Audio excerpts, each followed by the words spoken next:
4 साल से दवा खा रहा था किसी दूसरे डॉक्टर का। इनके पास आया ना, डॉक्टर क्या बोले, 4 गो तुम खाओ, निचवा का 3 गो छोड़ दो। 6 महीना में उसका दवाई बंद हो गया। किसी भी हॉस्पिटल, उसकी मेन इनकम का सोर्स 2 चीज है।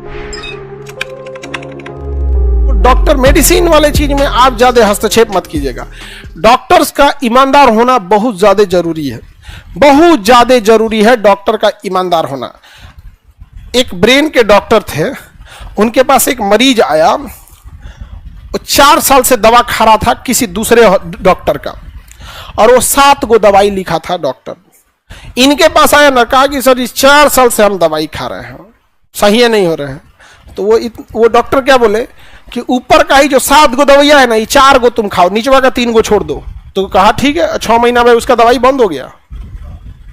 अब हमको आपको कौन सी बुझा रहा है उस 7 गो में कौन कौन सी के लिए है? अगर कोई चीज को नॉर्मल करने की दवा है तो बढ़ाने की भी तो है। तो अगर हम किसी डॉक्टर को कमाने का मन है तो 1 हफ्ता कहेगा कि इसको खाते रहिएगा ताकि डाउन हो, कहेगा हफ्ता में 1 दिन इसको लीजिएगा, बढ़ जाए। समझे? किसी भी हॉस्पिटल की जो मेन इनकम होती है वो ऑपरेशन से नहीं होती है।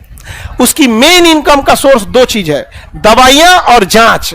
इसलिए पक्का जांच लिखेगा, पक्का जांच लिखे, दवाइयां और जांच से होती है। वरना डॉक्टर, भारत के डॉक्टर दुनिया में अपना डंका बजा चुके हैं। ये इतने एक्सपीरियंस होते हैं कि सकलवा देख के ना भाप जाते हैं सब, लेकिन उनके ऊपर भी एक प्रेशर होता है, क्योंकि ज्यादातर हॉस्पिटल किराए के बिल्डिंग पे हैं।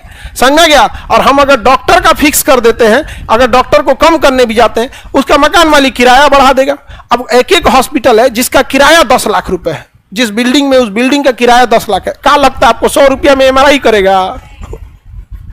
तो बड़ा ये सब चीज होता है।